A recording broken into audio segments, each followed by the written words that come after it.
Thanks for joining us again. Since the outbreak of violence in Israel and Gaza, I've spoken with religious and community groups here in the county about the current challenges they're facing. And we have realized they need help immediately to enhance security. That's why this week, the County Council and I expedited more than $300,000 in nonprofit security grant funding to Jewish, Muslim, Sikh, and Zoroastrian houses of worship, schools, and as well as other community organizations that may be at risk. This money will provide immediate assistance for local organizations to invest in various security measures to protect their communities and facilities. Additionally, since the terror attack that occurred in Israel at the beginning of the month, MCPD has increased patrols and presence around houses of worship and their gatherings. I want to thank the Jewish Community Relations Council and the Montgomery County Muslim Council for helping identify vulnerable locations. I also want to thank the County Council for the support of this funding and thank our staff who are working to get this money to recipients with as little red tape as possible. We're not going to tolerate acts of hate by anyone here. I hope all of us can grieve as we need to, but that we can also restrain ourselves from lashing out at our neighbors and friends. What has happened abroad should not change how we interact with people here at home. I'm determined to do everything in my power to make sure that Montgomery County remains a safe place for all. This is Economic Development Week across the state of Maryland. Here in Montgomery County, our economy is doing pretty well. We've been able to achieve our lowest unemployment rate in over 30 years, but we still have many workers struggling to sustain a living in our county. We've been at the forefront of raising the minimum wage to help struggling families, but it's equally important for us to be creating new jobs and providing workforce opportunities to allow more of our residents to access higher wage employment opportunities. We continue to make strides in opening the door to more companies looking to expand, relocate, or create their businesses here.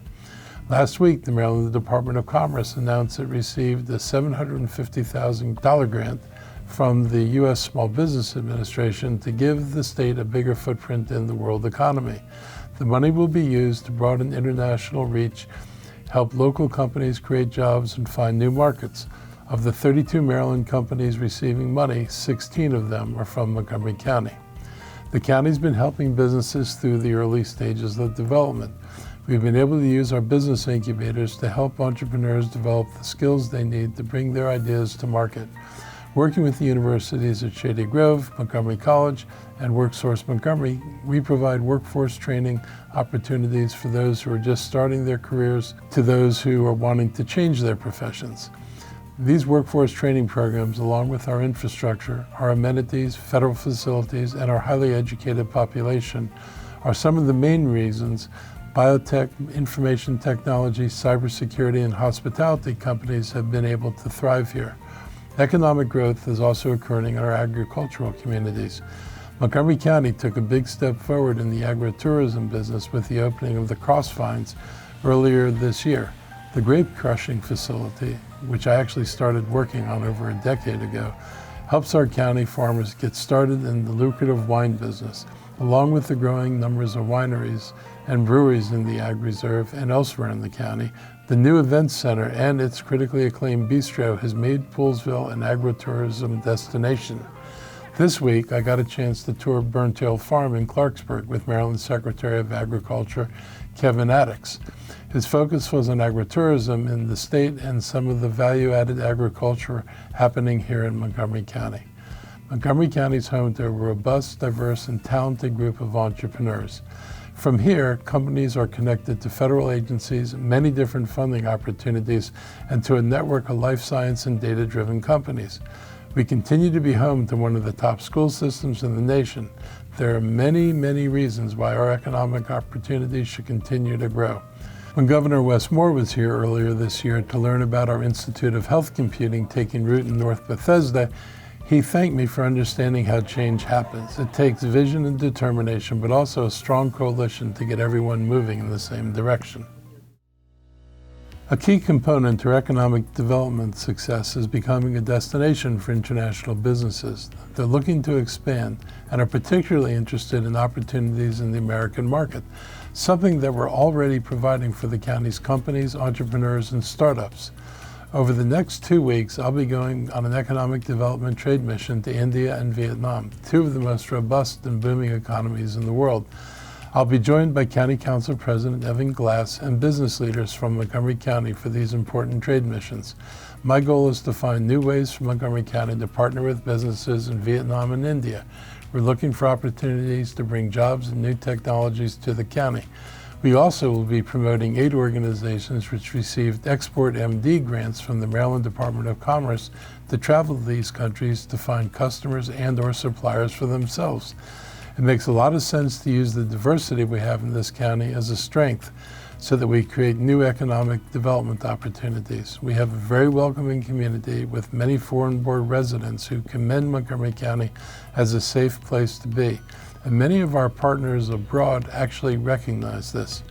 Part of our county's economic development growth can be attributed to our efforts to make the counties a soft landing spot for international companies. Our business center, with support from the Maryland Department of Commerce, recently welcomed 7 companies from Taiwan, Korea, France, and Tanzania into our incubators. We are offering grant funding for international companies opening a lab or office in one of our incubators. We're also able to navigate referrals to other resources in the county that businesses may need. There are things to learn from my visit too. When I'm in India, I look forward to meeting leaders in IT and biotechnology, but also learning more about advanced technologies, which, for example, can be used to turn waste into hydrogen. When I was in Taiwan earlier this year, I got a first-hand look at a vertical farming greenhouse and anticipating learning more about other green technologies on this trip too. There are many potential collaborations that lie ahead in business, government, and academia, and I look forward to sharing more about my trip over the next 2 weeks on our social media pages. October is Energy Action Month. For too long, the energy that powered our homes and communities has been produced at the price of air pollution and out-of-control growth of greenhouse gas emissions that are largely driving the climate change all around us. Energy Action Month is a call to address these issues by conserving electricity, transitioning to cleaner energy sources, and implementing best practices and policies around energy use. This is something we not only focus on during the month of October, but every week of the year. Because buildings account for around 50% of our current greenhouse gas emissions, energy action is a key in addressing climate change. For us to meet the moment on climate, we must do everything we can as a government and a community acting together. 2 pieces of legislation that we recently passed to address energy usage is our Building Energy Performance Standards, or BEPS bill, and our electrification bill as well. These 2 new laws and regulations will help reduce energy use in existing large commercial buildings and residential buildings, as well as require all electric building standards for new construction. But we can't do this alone. We need your help. As more of our electricity is coming from renewable sources like wind and solar, using electric appliances instead of gas ones is a key part of reducing pollution. Going electric at home entails the adoption of electric heating, cooking, and cooling options. Replacing gas appliances with electronic ones helps reduce and eliminate the use of fossil fuels like natural gas, propane, and oil as much as possible. For example, induction stoves deliver better performance than gas-top stoves. With higher heat and improved control, they can boil water in half the time. Additionally, replacing a gas stove can improve indoor air quality. Converting low-efficiency fossil fuel heating systems to high-efficiency electric heat pumps is a smart upgrade as well. Visit MontgomeryCountyConnection.org to see ways the county can help you make this switch. Regardless of your fuel source, energy efficiency continues to be the cheapest, quickest, and cleanest way to meet our energy needs and reduce your own utility bills. This may seem obvious, but the electronics play a huge role in your house's energy usage. Did you know that many of our electronics keep running after you think you turned them off? To stop the energy current from flowing, you need to unplug the devices. If you don't want to go around your home unplugging every individual device, you can use power strips to disconnect multiple items at once. Also considering using more energy-efficient light bulbs, using cold water to do laundry, installing ceiling fans for cooling and just for moving air, and insulate windows and doors. All of these ideas are easy to do and relatively cheap, and you will immediately see both a reduction in your energy use as well as lower energy bills. In this modeling chart, you can see buildings account for the entire pink section of the graph. If we succeed in reducing energy use and switching to clean sources of energy, we'll reduce greenhouse gas emissions by 2 million greenhouse gas units yearly by 2030. It's not something we as a government can do on our own, but we, as a community working together, can do this. With your help, we can foster a greener and more sustainable future. This week, Attorney General Anthony Brown announced that Maryland joined other states in suing social media platforms for the impact on the health and welfare of our homes and communities. Montgomery County filed a similar lawsuit against these social media companies earlier this year in June. I am pleased that the Attorney General of the state of Maryland and other counties are joining us in this fight. The social media companies we are targeting were clearly deliberate and negligent in targeting and harming their consumers, especially children. We are still in the early stages of understanding the full impact on health and the mental health and welfare of heavy users of their products, but it's clear that they must be held accountable for the damage that they're doing. Listen to these statistics. 97% of teenagers aged 13 to 17 have at least one social media account. People ages 16 to 24 spend an average of 3 hours on social media daily. Almost 25% of teens view social media as having a negative effect. I will quote our lawsuit. By intentionally funneling youth into addictive habits through the continuous use and reliance on their products, these social media conglomerates have achieved breathtaking profits. But those profits come at a significant cost. The addictive behaviors that social media encourages and indeed enables has caused depression, anxiety, suicidal ideations, eating disorders, suicide attempts, and completed suicides among minors. Defendants knowingly exploited their most vulnerable users, children in Montgomery County and throughout the world, to drive their corporate profits. I want to thank our Office of the County Attorney for being proactive in pursuing this case. Like the cases holding the pharmaceutical companies responsible for the destruction caused by opioids, we want social media companies held accountable.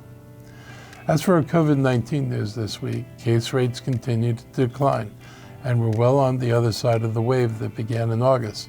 Our health experts are now keeping an eye on RSV and flu cases to see if they impact our hospitals. It was during this time last year our medical community saw an early rise in RSV and flu cases straining our emergency rooms. That put our medical facilities in a tough position even before we began to see the wave of COVID cases that came last December and January. That's one reason I join others in encouraging you to get your flu shot, COVID booster, and RSV vaccine, if that's recommended for you. Our hospitals are not built to handle large swaths of the population needing to be in a bed because of respiratory illness. I hope you realize that boosters and vaccines help prevent you from getting gravely ill, but they may not necessarily block you from getting sick totally. I encourage you to visit vaccine.gov to find the nearest pharmacy or family health provider to get your booster. Next week is Halloween, and communities around the Montgomery County area will be celebrating with events, gatherings, and trick-or-treating. I hope everyone will be mindful and slow down while driving around communities during the Halloween festivities, especially at crosswalks and crossings. Often children and even adults in costumes may not be able to see you. This weekend we have Halloween events as well as a pumpkin picking and other fall activities happening all around the county. Please go to visitmontgomery.com for information on all of these events. So that's our wrap up for today. I hope you have a great week, and I'll see you soon again.